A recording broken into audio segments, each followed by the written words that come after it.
एवं हम सभी की सपनों की नगरी लखनऊ में और लखनऊ के इस विश्वविद्यालय कैंपस में मैं आप सभी सम्मानित प्रोफेसर, शिक्षक और अन्य सभी जो लोग यहाँ उपस्थित हैं, सभी का हार्दिक अभिनंदन स्वागत करता हूँ। देखिए, वैसे तो घनश्याम साई जी ने सारी बातों का समावेश अपने भाषण में कर दिया है, लेकिन फिर भी क्योंकि मुझे यहाँ बोलने के लिए बुलाया गया है तो कुछ कहना तो मेरा भी बनता है। लेकिन मैं आप सबके साथ बातचीत करूंगा। बातचीत इसलिए मैं बोलता हूँ हमेशा, है क्या कि जो यूपी ग्लोबल समिट होने जा रही है, बड़े बड़े निवेशकों को उत्तर प्रदेश में लाने का जो प्रयास हो रहा है, उसमें हमारी एक भूमिका है। वो क्यों भूमिका है, मैं उसके बारे में बात करूंगा। उससे पहले उत्तर प्रदेश के बारे में आप लोगों से बात कर लेते हैं। 2017 से पहले उत्तर प्रदेश को लेके आप लोगों के मन में विभिन्न प्रकार के विचार आते होंगे। एक डर सा माहौल होता था। मैं उससे पहले भी देश दुनिया में जाता था घूमने के लिए, तो लोग पूछ रहे कहाँ के हो। मैं बोलता था उत्तर प्रदेश का रहने वाला हूँ, आगरा से हूँ। तो जैसे कुछ लोग आगरा सुनते थे तो और डर जाते थे, क्योंकि आगरा पर्यटन का बड़ा केंद्र है। तो होता क्या था कि जब लोग विदेशों से या अन्य राज्यों से घूमने के लिए उत्तर प्रदेश आते थे, आगरा आते थे, तो उनके साथ कुछ इस प्रकार की अवांछनीय घटनाएं हो जाती थी। शायद वो किसी को बुरा लग सकती हैं। किसी के साथ मान लीजिए 1 रुपए का सामान 2 रुपए में बेच दिया, किसी के साथ कोई ऐसी दुर्घटना घटना होगी कि उसके साथ कोई सामान उसका छीन लिया या कोई बदतमीजी कर दी। एक डर का सा माहौल था।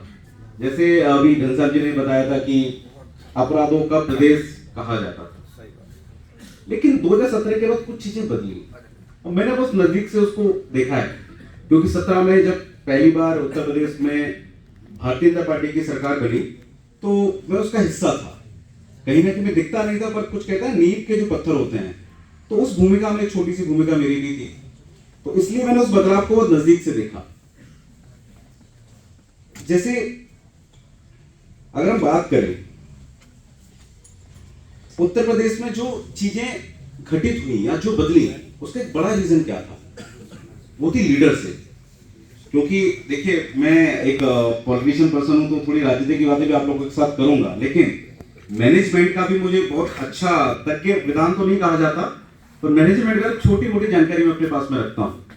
क्योंकि हम मैनेजमेंट के छात्र हैं तो हमें बातें बहुत नजदीक से समझ में है कि बदलाव किस प्रकार से होता है। जब एक अच्छी लीडरशिप अच्छे मैनेजमेंट के साथ काम करती है तो बदलाव करने की स्थिति में होती है। जब उत्तर प्रदेश को अपराधों का गढ़ कहा जाता था, दंगों का प्रदेश कहा जाता था, तो हम लोगों को भी कहीं ना कहीं गिलानी होती होगी। हम कहीं जाते होंगे, हमारे रिश्तेदार दूसरे अन्य प्रदेशों में रहते होंगे, लोग बोलते होंगे यार कहाँ रहते हो, उत्तर प्रदेश में रहते हैं, अरे यार वहां तो गुंडे मवाली पलते हैं, क्या ही रखा है। लेकिन धीरे धीरे 17 का बदलना चालू हुआ। आज आप बिलीव नहीं करेंगे, हमारा जो घरेलू पर्यटन है इस समय पे, वो भारत में नंबर 1 हो गया है। आप में से कितने लोग वाराणसी गए हैं? काफी लोगों को जाना हुआ होगा। आप लोगों को यकीन नहीं होगा, जो पिछला सप्ताह गया है, उस सप्ताह में 28 लाख लोग वाराणसी देखने के लिए आए। आप उम्मीद कर सकते हैं 28 लाख लोग ऑन द रिकॉर्ड। क्यों? क्योंकि उनके मन में से डर का माहौल खत्म हो गया, उनके अंदर से भय समाप्त हो गया। उनको लगता है कि, और जो बदला है, मैं बनारस को 2012 में पहली बार गया था। 13 में जब मोदी जी चुनाव लड़ने के लिए बनारस के लिए उनकी बात हुई, उस समय मेरा जाना हुआ। और अब मैं जब उत्तर प्रदेश सरकार में काम करने के लिए इस समय में गया, मैंने बनारस को तिल तिल करके बदलते हुए देखा है। आज हम देखते हैं अच्छे घाट हो गए, साफ सफाई हो गई, सारी चीजें हो गई, और प्रवासी भारतीय जैसे इतने बड़े बड़े कार्यक्रम वहां होते हैं। अभी G20 सम्मेलन, कल आप मैम बता रही थी कि आप लोगों का G20 को लेके टॉक हुई थी। आपको जो 4 बड़े शहर चुने गए हैं उत्तर प्रदेश के, जिसमें वाराणसी है, आगरा है, लखनऊ है और ग्रेटर नोएडा है। ग्रेटर नोएडा जब 67 में बना तो वहां पे भी एक ऐसे ही था कि यार हम रोजगार अपना उद्यम लगाने लेके जाएंगे, उद्योग लगाएंगे। तो कितने लोग ग्रेटर नोएडा गए होंगे? तो पहले क्या भाव आता था वहां जाने के बाद, कोई भी आके गाड़ी ठोक देगा, कोई बहुत तेज रफ्तार के साथ गाड़ी दौड़ा के चला जाएगा, किसी बहन के साथ, किसी के साथ कोई बदतमीजी हो जाएगी, ऐसा एक मन में भाव था। लेकिन आज वो कहीं ना कहीं वो चीजें समाप्त होने लगी हैं।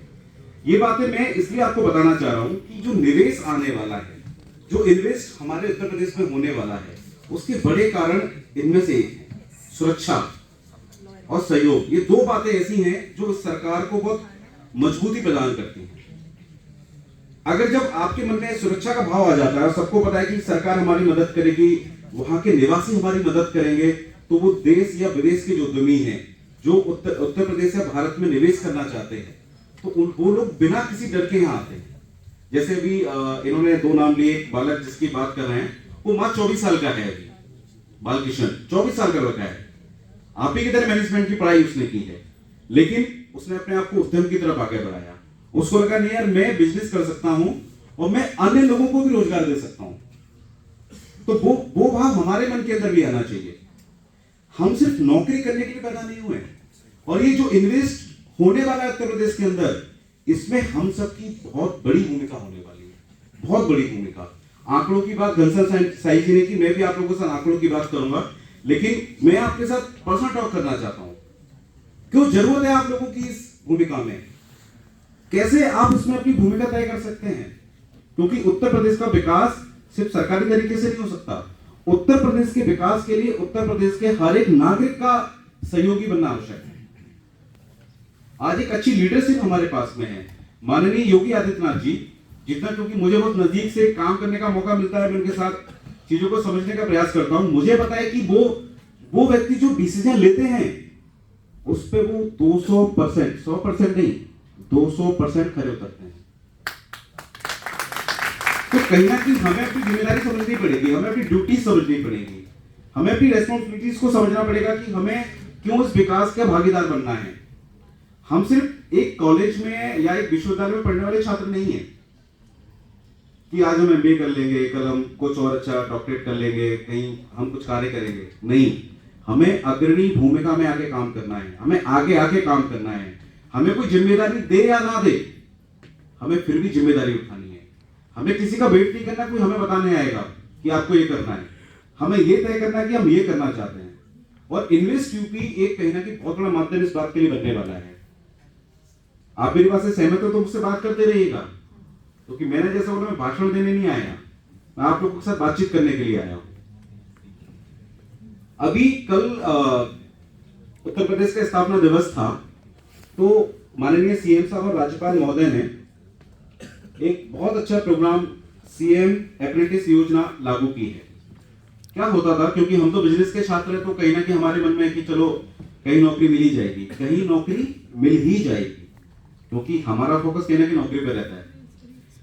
लेकिन एक हमारा एक और वर्ग है जो नॉर्मल स्नातक करता है, बीए, बीएससी, बीकॉम, वो लोग कहीं ना कहीं कभी कभी मिसगाइड रहते हैं कि उनको करना क्या है। जैसे बहुत सारे लोगों को उत्तर प्रदेश में बोला जाता है कि युवा नेताओं का ये हिमांशु मेरे साथ बैठा है, युवा नेताओं का प्रदेश है, मतलब कोई आदमी यहाँ कुछ नहीं करेगा तो राजनीति कर लेगा। लेकिन ऐसा नहीं है, मतलब चीजों को बदलना पड़ेगा, धारणा को बदलना पड़ेगा, अच्छे लोगों को राजनीति में आना पड़ेगा। मैं तो आप लोगों से भी आगे रखूंगा, आप लोग भी राजनीति में आइए, क्योंकि बहुत जरूरत है देश को अच्छे पढ़े लिखे लोगों की। इसके लिए बहुत छोटी सी बात आप लोगों के साथ करूंगा। हो सकता है बहुत सारे लोग मेरी बात को सुनने में अनिच्छा जाहिर कर रहे हो, उनको लग रहा होगा सर तो कुछ और बोलना है तो कुछ और बोल के जा रहे हैं, बट लेकिन मैं बात आप लोगों के साथ करने आया हूं। इसलिए 1980 के दशक में या उससे हम पहले की बात करें, 60-70, जब देश आजाद हुआ, तो अच्छे पढ़े लिखे लोग, अच्छे प्रोफेशन के लोग राजनीति में आते, डॉक्टर, प्रोफेसर। हमारे पहले जो राष्ट्रपति रहे डॉक्टर सर्वपल्ली राधाकृष्णन जी टीचर थे। आज क्यों 80 के बाद ऐसा क्या हुआ कि ठेकेदार, इस मतलब मेरे को बड़ा खराब लगता है कभी कभी, तो मुझे कहना नहीं चाहिए, बट लेकिन क्योंकि मैं और साई जी हम दोनों विद्यार्थी परिषद के कार्यकर्ता रहे हैं, तो हमने राजनीति को एक मॉडल बनाने का प्रयास किया है। हम लोग चाहते हैं कि राजनीति के अंदर सिर्फ नेतागिरी का मतलब ये नहीं कि आप कुछ भी हो, आपके अंदर लीडरशिप के क्या गुण है। लीडर यानी कि जो कहीं भी लीड कर सकता है, कहीं भी, वो बिजनेस में भी कर सकता है, वो राजनीतिक क्षेत्र में भी कर सकता है। अगर उसको बोल दिया जाए कि भाई आपको एक सरकार चलाओ, सरकार भी चला सकता है। लेकिन 80 के बाद क्या होगा? 80 के बाद में जब चीजें बदली, ठेकेदार और इस टाइप के लोग राजनीति में आने लगे, राजनीति का स्तर गिरने लगा। और हमारे मन में राजनीति को लेके ऐसी ऐसी अवधारणाएं पैदा हुई कि मैं जब सच में सुनता हूँ ना, मतलब मैं जब मेरी शादी हुई, मेरी पत्नी भी आप ही के Delhi college art and commerce में भी असिस्टेंट प्रोफेसर है मैनेजमेंट में, तो मुझसे वो बोलती थी कि यार क्या ये पॉलिटिक्स करते हो, क्या है इसमें, लोगों को बेवकूफ बनाना और ये सब चीजें।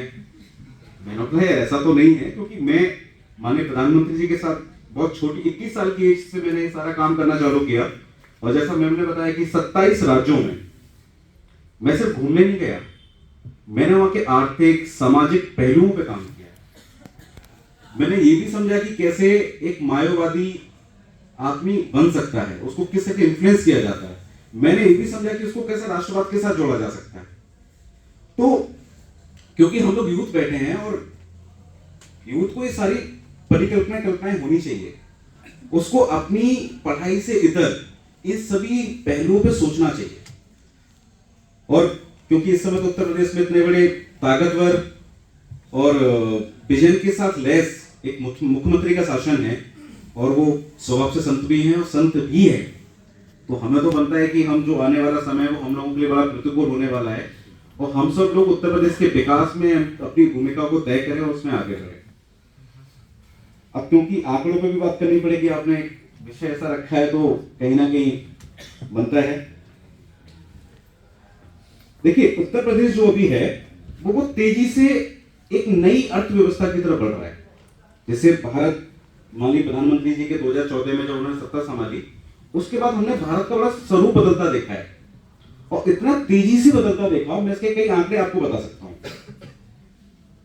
आप देखेंगे लगभग हम बात करते हैं अमेरिका से, हमें लगता है अमेरिका बड़ा ताकतवर देश है जब हम पढ़ लिख लेते हैं, स्पेशली हमारे मैनेजमेंट के जो स्टूडेंट हैं या जो इंजीनियरिंग कर लेते हैं, उनके पहले मन में ख्याल आता है कि यार कैसे विदेश भागो, विदेश कहाँ भागो, अमेरिका भागो साहब। क्यों भागो? क्योंकि हमें वहां बड़ी बड़ी जॉब्स दिखती हैं और पैसा एक बड़ा रीजन है इन सब चीजों में। लेकिन अभी वहां की हालत ये हो चुकी है, वो सिवाय डिफेंस इंडस्ट्री के उनके पास कुछ भी नहीं है। पिछले 70 सालों में उन्होंने कोई नया डेवलपमेंट अपने यहाँ नहीं किया। आप बात करते हैं चाइना की, कंपेयर करिएगा आप लोग।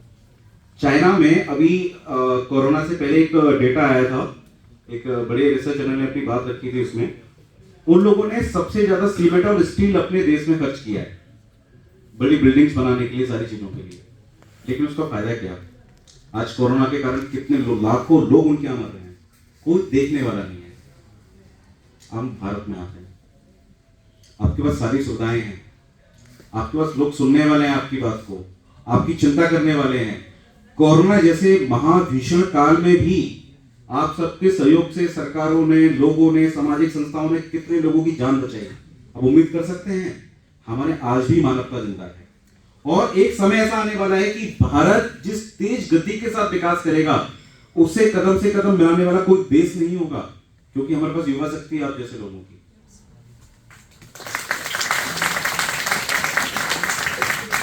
आज उत्तर प्रदेश देश की टोटल जो नेशनल जीडीपी है, हम उसमें 8% अपना योगदान दे रहे हैं। 8% बहुत बड़ी बात है। और वो सब क्यों दे पा रहे हैं? हम आप सभी के कारण दे पा रहे हैं, क्योंकि अच्छे नागरिक जब होते हैं तो शासन और प्रशासन सब ठीक चलता है। तो हमें अपनी जिम्मेदारी निभानी है, डरना नहीं है, डर खत्म हो चुका है, इसलिए डर से आगे निकलना है। डर के आगे जीते लोग बोलते हैं ना। एक बड़ा पुराना सा गीत है, मुझे उस कवि का नाम तो नहीं पता, और बहुत बार मुझे लग रहा है हम लोग जब पूर्ण काटे के निकले तो उस गीत को सुन के निकले थे, जिस ओर जवानी चलती है उस ओर जमाना चलता है। तो आप हमारे जमाने में भी यूथ हूँ, आप ही के बीच का आदमी, बस आप थोड़ी सी ज्यादा मेहनत कर ली तो यहाँ तक आके आप लोग कर लेंगे तो मुझसे भी ऊपर चले जाएंगे। तो यूथ को अपनी जिम्मेदारी समझनी है। और जैसा मैंने बोला कि 8% की जीडीपी का हिस्सा हम हैं देश की, आप उम्मीद कर सकते हैं देश को हमसे बहुत ज्यादा उम्मीद है। देश में हमारी पॉपुलेशन सबसे ज्यादा हो गई है भाई, 25 करोड़ हम लोग हैं, और 16% हम अपना जनाधार रखते हैं देश की पॉपुलेशन में। और वैसे बधाई तो नहीं देनी चाहिए, लेकिन फिर भी हम 135 करोड़ की जनसंख्या के साथ विश्व के पहले जनसंख्या वाले देश हो गए। ऐसे डरने की जरूरत नहीं है, हमारे पास संसाधन बहुत हैं। अगर हम सही प्रकार से चीजों को मोबिलाइज करके ले जाएंगे तो बहुत दिक्कत नहीं आने वाली है। दूसरा, क्योंकि योगी जी के आने के बाद कहीं ना कहीं प्रदेश सरकार में बहुत सारी चीजें बदली हैं, जिसमें व्यापार, वाणिज्य, निवेश की जो संभावनाएं हैं उनका विस्तार बहुत तेजी के साथ हो रहा है। 11-12 तारीख को जो 10-11-12 को जो नेशनल इन्वेस्टर समिट होने जा GIZ जो होने जा रहा है, उसका हम सभी हिस्सा हैं, क्योंकि मैं तो उसको बहुत नजदीक से देख रहा हूँ। मुझे दुबई जाना था, उस जिस रोड शो की बात कर रहे थे निवेश के लिए, मेरा किसी कारणवश नहीं जाना हो पाया, लेकिन जब वहां का इनपुट लिया तो ये था कि बहुत सारे जो भारत से गए हुए लोग हैं, भारत से ही नहीं, उत्तर प्रदेश के ऐसे ऐसे पिछड़े जिले से जो लोग गए थे, आज वो मिलियनियर बिलियनर्स वहां बने बैठे हुए लोग हैं। वो सारे लोग भारत में निवेश करने आना चाहते हैं। मऊ, गोरखपुर, आप सोच सकते हैं कि मऊ का कोई व्यक्ति बिलियनियर होगा, वो मतलब आप बिलीव नहीं करेंगे, वो वहां पे फंडिंग करता है दुबई में, वहां की इंडस्ट्री को बढ़ाने के लिए।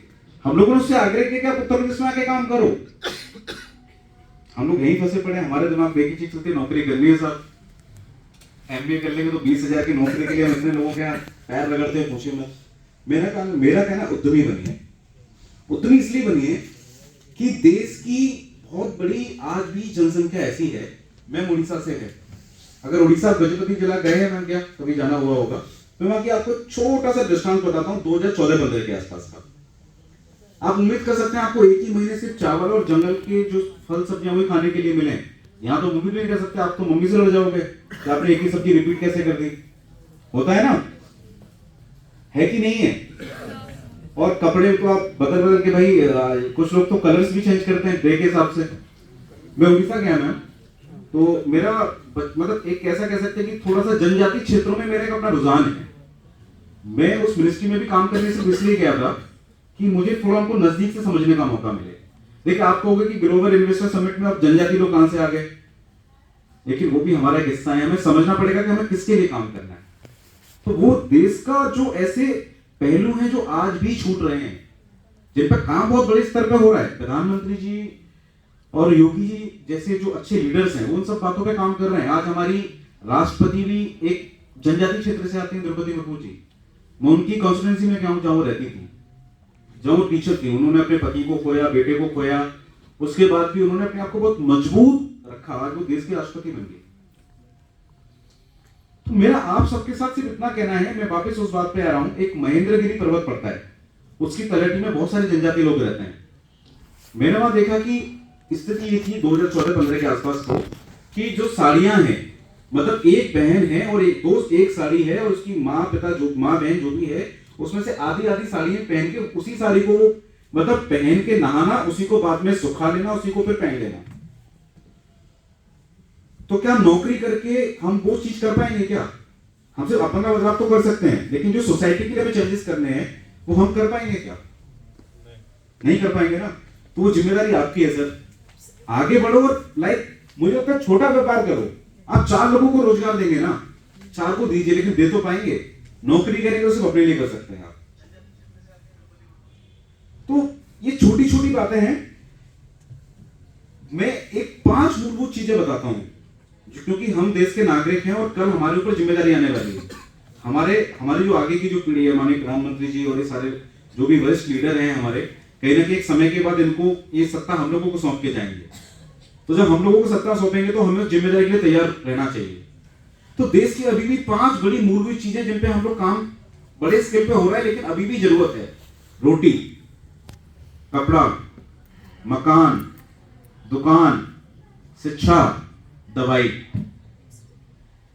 अगर ये सारी मूलभूत चीजें अगर हर एक भारतीय नागरिक को मिल जाएं, तो हम विदेश छोड़िए, पूरे विश्व में सबको पछाड़ देंगे।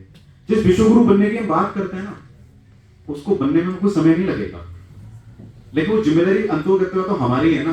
सिर्फ सरकार तो कितना कर पाएगी? सरकार के साथ साथ जो जिम्मेदार नागरिक हैं, हमें सिर्फ हम संविधान में तो अपनी रेस्पॉन्सिबिलिटीज की बात तो करते हैं, सब हमारे ऊपर ये सरकार के ऊपर ये जिम्मेदारियां बनती हैं। क्या हम अपनी ड्यूटीज की बात करते हैं? एक भी ड्यूटी हमें अपनी याद रहती है? नहीं रहती। तो छोटी छोटी चीजें हैं, अगर हम अच्छे उद्यमी बनेंगे, अच्छे रोजगार दे पाएंगे, तो हम उसका हिस्सा बनेंगे। जो निवेश है, अब मैं वापस फिर उसी टॉपिक पे आ रहा हूं। देखिए, मैं बीच बीच में आप लोगों को, क्योंकि कुछ भाई हमारे और कुछ बहनें हैं अभी कहीं ना कहीं वो डिस्ट्रैक्ट्स हैं इस टॉक से। तो मेरे को लगता है ये माइंड ऑफ ऑब्जर्वेशन और माइंड ऑफ प्लेस है, इसको सटीक आप व्यवस्था में नहीं लगाएंगे तो कहीं ना कहीं भटकेगा। इसके लिए आज एक बड़ी, कल एक मैं एक न्यूज देख रहा था, तो आज हम इंस्टाग्राम की बात करते हैं, फेसबुक की बात करते हैं, ट्विटर की बात करते हैं, यूट्यूबर्स की बात करते हैं। कितनी बड़ी विडंबना है इस देश की, मतलब सोचने वाली बात है। वो आंकड़ा में अगर आप लोगों को बताऊंगा तो आप हिल जाएंगे। 23 करोड़ लोग, भारत के 23 करोड़ लोग इंस्टाग्राम पे हैं, और एक रिसर्च में निकल के आया है 2 घंटे 32 मिनट पर डे वो उस पे देते हैं। 2 घंटे 32 मिनट बेवजह स्क्रॉलिंग करने के लिए, क्या रील्स, देख नशा बन गया है। पर जो 2 घंटे 2.5 घंटे हम अपने काम में लगा सकते थे, अपने को क्रिएटिव कर सकते थे, अपने लिए अपने पर्सनल बिल्डअप के लिए काम कर सकते थे, तो हमने रील्स पे लगा दिए। देखिए बुरा मत मानिएगा, लेकिन ये सच्चाई है। वो आप अपने लिए काम नहीं कर रहे हो, आप उन बड़ी कंपनियों के लिए काम कर रहे हो, वो भी बिना पैसे के, मतलब वो आपको पैसे भी नहीं दे रही और आपका दोहन कर रही है। उससे बचना चाहिए। आप एक और इसका आंकड़ा बताता हूं भाई साहब, या तो आप बात कर लीजिए, बाहर बात कर लीजिए प्लीज। अगर आप सुनने के इच्छुक नहीं तो आप बाहर चले जाइए। भारत चावल के उत्पादन में 2 नंबर पर है। कितने नंबर पर है? और रील्स में कितने नंबर पर है? पहले नंबर पर। सोचिए। अच्छा, इसका एक और आंकड़ा देता हूं आप लोगों को। ये इन्वेस्टर समिट में ऐसे मुद्दे को उठाएगा नहीं, लेकिन मैं उठा रहा हूं आप लोगों के साथ, क्योंकि देश का भविष्य है आप। अगर हमने गलत चीजें पकड़ ली तो हमारे आने वाली पीढ़ी को कौन संभालेगा? वो तो बिखर जाएगा। 1.5 लाख लोगों को, सिर्फ 1.5 लाख लोगों को इन सबसे फायदा होता है। वो भी कितना? 10 से 20 हजार। तो दिखा देना कि रोल्स रॉयस खरीद के लेके आ गए, सब फर्जी है। उसमें 1-2% लोग हैं जो, ठीक है, कुछ बहुत पहले से यूट्यूबर्स वगैरह होंगे जो पैसे कमा लिए होंगे। सिर्फ 1.5 लाख लोग, 7 करोड़ 98 लाख लोग ऐसे घूम रहे हैं। अब उनके किसी के 10,000 फॉलोअर हो गए। ये जो फेक पब्लिसिटी है ना, फेक पब्लिसिटी, आप जानते भी नहीं होंगे उसमें से कितने लोगों को। आपके बगल में जो लोग बैठे हैं ये आपके असली दोस्त हैं। सोशल मीडिया पर तो भीड़ है, मैं भी उस जगह मौजूद हूं, लेकिन उसका मैं सिर्फ इतना उपयोग करता हूं जितनी मुझे अपनी बात कहनी होती है। हम उसका हिस्सा नहीं बनना। हमारी जिम्मेदारी है देश को संभालने की। अब मैं फिर इन्वेस्ट पे आता हूं। मैं बीच बीच में आप लोगों को दिमाग भटकता है तो मैं घुमा लेता हूं। देखिए, एक पीएम गति शक्ति नेशनल मास्टर प्लान हम लोगों ने लागू किया है इन्वेस्टर्स को यहां लाने की। उसमें क्या होगा कि इन्वेस्टर जब आएंगे, जैसे घनश्याम जी ने बताया था कि सिंगल विंडो हम उनको देंगे। वो सिंगल विंडो में क्या है, हमने इन्वेस्ट यूपी का एक अपना पोर्टल तैयार किया है। उस पर जाएंगे, उस पर अपना एमओयू साइन करेंगे, तो सरकार उनके साथ एक एसोसिएशन करेगी कि उनके जितने भी लाइसेंस उनको चाहिए, जमीन की क्या रिक्वायरमेंट्स है, कहां पर उनको उद्योग लगाना चाहिए, उसके लिए उनको गाइड करेंगे। मोटा मोटी उसका यही लाभ होने वाला है। तो जिससे कि इन्वेस्टर, जब, क्योंकि एक दिक्कत रहती थी जब पहले लोग आते थे कि भाई हम लोग आते हैं, हमें कोई सहयोग नहीं करता, अधिकारी सहयोग नहीं करते, लोग सहयोग नहीं करते, लोकल पब्लिक लीडर्स जो रहते तो डिस्टर्ब करते थे उन लोगों को। तो इन सब बातों को बहुत नजदीक से इस बार हमने समझा और उस पर काम किया। और माननीय मुख्यमंत्री जी के नेतृत्व में इस पे बहुत बड़े स्केल पे लार्जेस्ट चेंजेस किए गए हैं। तो जिसमें ब्यूरोक्रेट से लेके पॉलिटिशियन लीडर्स तक को अभी पिछले लगभग 15-20 दिन से हम लोग मंडलीय स्तर पे एमएलए और एमपी के साथ मीटिंग कर रहे थे। माननीय मुख्यमंत्री जी उसकी अध्यक्षता कर रहे थे, हम लोग उसका पार्ट थे। तो हमने लगभग सारे उत्तर प्रदेश के 18 मंडल हैं हमारे, सबके उनके जो एमपी और एमएलए हैं उनके साथ बैठे। तो हमने उनके सामने विषय पर रखा कि भाई आप अपने यहाँ जिलों में ग्लोबल इन्वेस्टर समिट जो हो रही है उसके वहां भी निवेश लाने के लिए प्रयास करिए। आपको बिलीव नहीं होगा, 75 जिलों में हमने निवेश के लिए बातचीत की। लगभग हर जिले में किसी में 10,000 करोड़, किसी में 20,000 करोड़ रुपए, इस हिसाब से निवेश जा रहा है। और जैसे ओडीओपी की जो हम बात कर रहे थे, वन डिस्ट्रिक्ट वन प्रोडक्ट, हम उसको एक आधार बना रहे हैं। उसके अलावा भी अगर कोई और इंडस्ट्री वहां लेके आना चाहता है तो उसके लिए हम लोग सारे प्रयास कर रहे हैं कि वो इंडस्ट्री लगाए। जैसे लखनऊ के आसपास चिकनकारी एक बड़ा काम होता है। अच्छा, चिकनकारी के बारे में कितने लोगों को पता है ये संगठित उद्योग है कि असंगठित उद्योग है? अनऑर्गेनाइज्ड है ना। और आपको ये भी पता होगा इसके कोई आज कारखाना आज भी नहीं है। जब फसल कटने वाली होती है, जब फसल कट जाती है, तो यहाँ के जो लोकल जो एनजीओ या जो भी इस चिकन के काम को करते हैं वो लोकल गांव में जाते हैं और वहाँ जो महिलाओं से बातचीत करते हैं, महिला 4 दिन अपना काम करती है, तो जब फ्री हो जाती है, उसका मनमौजी वाला काम है, जिसकी डिमांड इतनी है कि हम उसकी पूरी नहीं कर पा रहे। एक हमारे यहाँ एमएलए हैं टंडन जी, उनके फादर गवर्नर भी रहे थे, कितने जानते होंगे, कुछ लोगों का नाम सुना होगा, आशु टंडन जी। उनका बहुत बड़ा काम इसी चीज का है। तो कल उनसे मेरी ऐसी बात हो रही है कि सर आप इसमें कुछ एनजीओ को या स्टूडेंट्स को या बाकी चीजों को खड़ा करिए, संगठित उद्योग उसको बनाइए, इस पर थोड़ा सा प्रयास करिए। तो उस पर हम लोग बात करें कि इन्वेस्टमेंट आए, सारी चीजें आए। एक सेवा चिकन करके चलता है, वो भी एनजीओ है, महिला मिलकर काम करती है। तो मेरा कहना है कि आप लोग बैठे हो, आप लोग ऐसे कुछ इनिशिएटिव पे काम करिए। सरकार तो आपको हर फील्ड पे सपोर्ट करने के लिए तैयार है, नौकरी की बजाय मेरा ये कहना है फिर भी थोड़ा सा इस तरफ ध्यान दीजिए। देखिए, प्रधानमंत्री जी का मन था कि भारत 5 ट्रिलियन की इकोनॉमी बने, उस पर काफी कुछ काम हो रहा है और G20 भी उसका एक हिस्सा ही है कि G20 के बहाने जो विकसित देश हैं, जो विकासशील देश है, जो G20 का हिस्सा है, वो भारत को नजदीक से समझे। तो लगभग पूरे देश भर के 75 से 80 जिलों में ये कार्यक्रम होने वाला है, और ये पूरे साल चलेगा, नवंबर तक पूरे साल चलने वाला है।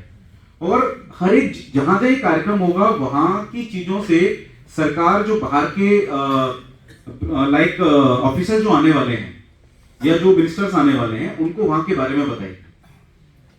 तो वो भी एक बड़ा हिस्सा है, तो जिससे कि हम 5 ट्रिलियन की जो इकोनॉमी का हमारा सपना है, प्रधानमंत्री जी का जो सपना है, उसको पूरा कर पाए। उसमें उत्तर प्रदेश एक बहुत बड़ा हिस्सा अपना कंट्रीब्यूट करने वाला है, 1 ट्रिलियन की इकोनॉमी का हिस्सा बनने वाले हैं। और ग्लोबल इन्वेस्टर समिट के नाते हमारा प्रयास यही है कि यहाँ पे वो सारी चीजें जो हमारे दोनों बड़े लीडर्स ने सोची हैं, उनको पूरा कर पाए। अब इसके लिए क्या क्या चीजों की जरूरत पड़ेगी? तो सबसे पहले जरूरत है कि हमारे पास निवेशक कैसे आएंगे। तो 19 देशों में, पूरे विश्व के 19 देशों में, जिसमें से Netherlands, Denmark, Singapore, UK, Mauritius, America, काफी जगह हमारे मिनिस्टर्स और हमारे ऑफिसर्स इन्वेस्ट के लिए गए और उन्होंने निवेश मांगा वहां से, और वहां के लोगों ने हमें भरोसा दिया और हमारे साथ एमओयू साइन किए कि वो उत्तर प्रदेश में आकर निवेश करेंगे। उसके बाद में हमने भारत के अंदर भी लगभग बड़े जो 21 शहर हैं भारत के, जिसमें से दिल्ली, बॉम्बे और कलकत्ता, बेंगलुरु, इन सभी जगह भी हमारे लोग गए हैं, जिसमें से मुंबई तो स्वयं मुख्यमंत्री जी गए थे इन्वेस्ट के लिए, तो वहां से भी एक बड़ा इन्वेस्ट हमारे उत्तर प्रदेश को मिलने वाला है। करीबन जो आंकड़ा आया है वो है 7.12 लाख करोड़ रुपए हमें निवेश के रूप में मिलने वाले हैं। बहुत बड़ा, अगर ये सच में साकार हो गया तो सोचिए कि हमारे प्रदेश की दशा कैसे बदल जाएगी। हम लोग कितनी तेजी के साथ भारत में विकसित होने की दिशा में चले जाएंगे। और ये महाराज जी का बड़ा अभूतपूर्व विश्वास था और उन्होंने इस पे विश्वास कायम करते हुए इस पे काम किया है। तो मुझे ऐसा लगता है कि कहीं ना कहीं हम लोगों को भी उनका सपोर्ट इस विषय पे करना चाहिए, हमें सहयोग करना चाहिए। जब हमारे यहाँ निवेशक आएंगे 10, 11, 12 तक लोग हमें मिलेंगे, वो लोग आएंगे तो घूमेंगे भी शहर को, तो कई लोग आपसे पूछेंगे भी, हो सकता है आप लोगों के यहाँ भी उनका आना जाना हो। तो हम अपने प्रदेश के बारे में बात रखें कि किस तरीके से प्रदेश बदला, किस प्रकार से परिवर्तन हुआ, ये भी हमारी जिम्मेदारी है। अब इसमें से बीच में फिर मैं एक बात लेके आ रहा हूँ, कितने कुछ लोग बोर तो नहीं हो रहे मेरी बातों से। एक बड़ी बात बोलने जा रहा हूं मैं आप लोगों के साथ। कितने लोगों ने सेल्फ इंटरव्यू लिया है आज तक अपना, खुद से खुद का साक्षात्कार किया है, ये बताइए, लिया है आपने? खड़े होकर बता सकते हैं कोई ऐसा विषय जो आपको लगता हो कि जिस पे आपने बातचीत की और उस काम को आप करते हुए आगे बढ़ पाए, उससे आपको मोटिवेशन मिलता है?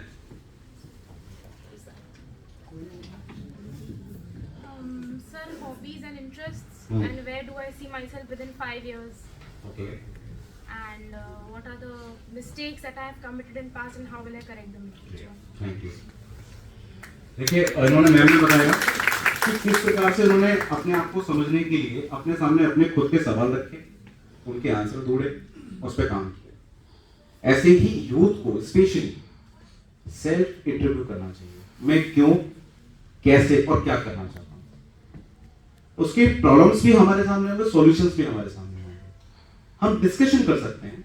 हमारे पास तो प्रोफेसर्स हैं, डॉक्टर्स, हमारे बीच में इतने क्या बोलेंगे सम्मानित लोग बैठे हैं कि हमारे मेंटर्स हमारे पास में, और हम अगर उनका उपयोग भी नहीं कर पा रहे अपने जीवन में तो बहुत हमारे लिए अवांछनीय स्थिति है।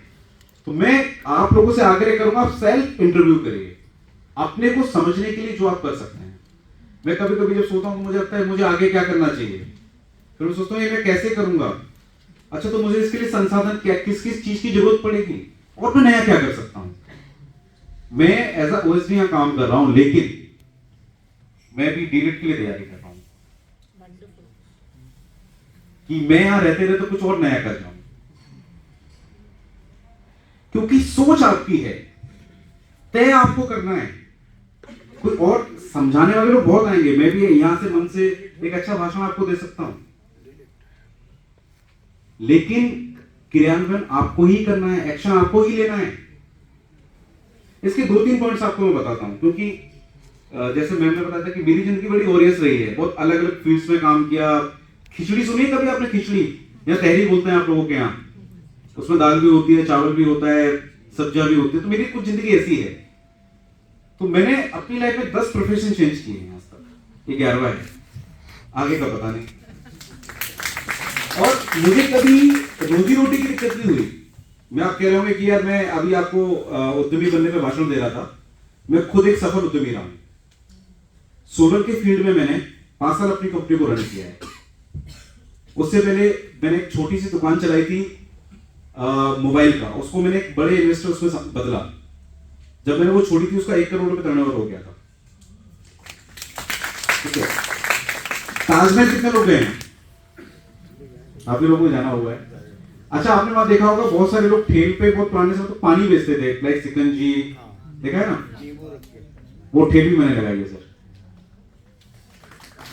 तो कोई काम छोटा बड़ा नहीं है, तय आपको करना है। तो मैंने अपने सपने देखे और उन सपनों को पूरा करने के लिए जो मैं कर सकता, जो मैं सेल्फ इंटरव्यू की बात कर रहा हूं। देखिए मैंने आपको बताया कि मैं आप लोगों से बात करने आया हूं। इन्वेस्टर समिट का तो एक बहाना है मेरा कि मैं आप लोगों को उसके बारे में समझा पाऊं, लेकिन मैं आपको कनेक्ट कर रहा हूं चीजों से। तो जो आप करना चाहते हैं उसके सॉल्यूशंस भी आप हैं और उसके प्रॉब्लम्स भी आपके पास में हैं। तो डरना नहीं है। रिस्क लेने से डर जाओगे तो जीवन में कुछ नहीं कर पाओगे। जो सपना देखा है उसको खुली आंखों से देखो और कर जाओ। रिजल्ट क्या आएगा, पॉजिटिव नेगेटिव भी तो आएगा, आ जाएगा, क्या फर्क पड़ता है। मैं आईएएस बनना चाहता था, नहीं आईएएस बना, लेकिन मैं एज अ ओएसडी काम कर रहा हूं तो मेरे लेवल वही है। कहीं ना कहीं मैंने प्रयास किए होंगे उस टाइप के। और अभी उत्तर प्रदेश में योगी जी, हम आपको पता है कि हम लोगों के पास सबसे ज्यादा रिसोर्सेस हो गए हैं। सबसे ज्यादा हवाई अड्डे हमारे पास में, 5 अंतरराष्ट्रीय हवाई अड्डे हमारे पास में है। कोई बात नहीं, जाने दीजिए। 5 अंतरराष्ट्रीय हवाई अड्डे पूरे देश में कहीं नहीं है। 8 हाईवेज हमारे पास में, नेशनल हाईवेज। मुझे लग रहा है काफी लोग मैं अगर बोलना बंद कर सकता हूं अगर आपको नहीं मजा आ रहा है।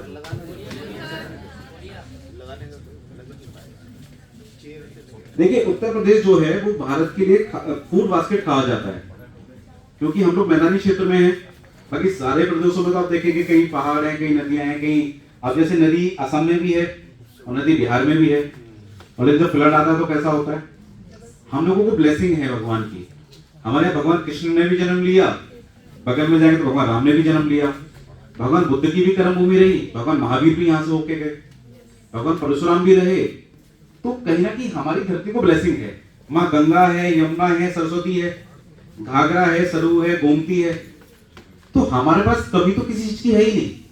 लेकिन अब तक क्या था, जो राजा हमारे ऊपर राज करता था उसने कभी उसको मटलाइज नहीं किया, कभी समझा नहीं।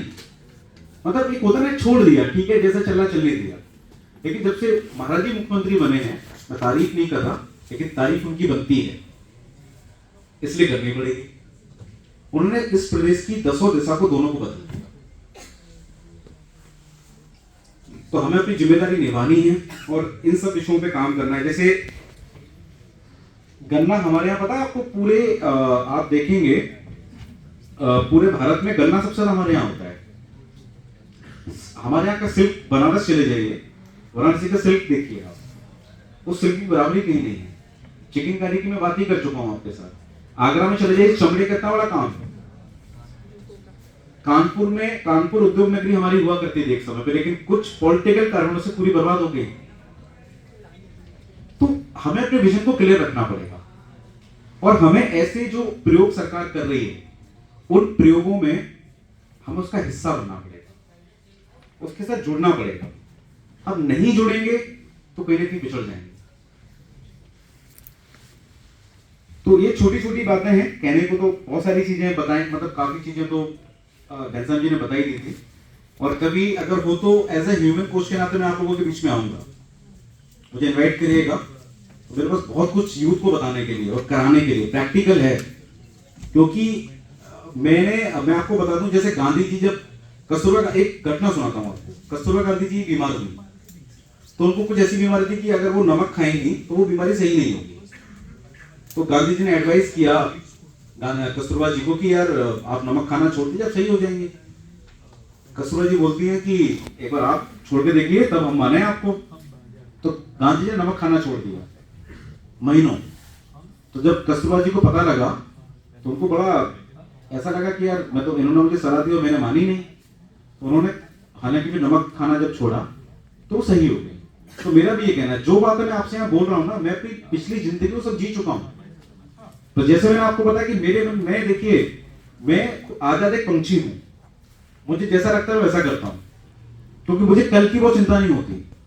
मैं आज में जीता हूं, मैं आज क्या हूं, आज मेरी जिम्मेदारी क्या है और मुझे कैसे चीजों को संभालना है, दैट इज माई रेस्पॉन्सिबिलिटी। तो मैं कल की चिंता बहुत नहीं करता, कल की चिंता इतना करता हूं कि कल रोटी की चिंता ना करनी पड़े, इतनी व्यवस्था अपने पास रखिए। तो आप लोग सृजनात्मक बनिए, क्रिएटिव बनिए। क्रिएटिव वो रील्स वाले क्रिएटिव नहीं, अपने जीवन में आप क्या कर सकते हैं, व्यापार में आगे आइए, नौकरियां भी करनी है तो अपने आप को बहुत, भाई आपके पास ऑप्शंस बहुत हैं। मैं फिर कहूंगा राजनीति में भी आना चाहे तो रास्ते बहुत बड़े खुले हुए हैं। राजनीति पैसा नहीं है, सेवा है। तो ये समझ के आप लोग आइए, तो मुझे लगता है हमारा प्रदेश जिस तरीके से बढ़ रहा है उसकी गति और तेज होगी, वो और तेज गति के साथ बढ़ेगा और हम सब लोग उसमें अपनी भागीदारी निभा पाएंगे। जय हिंद, जय भारत, नमस्कार।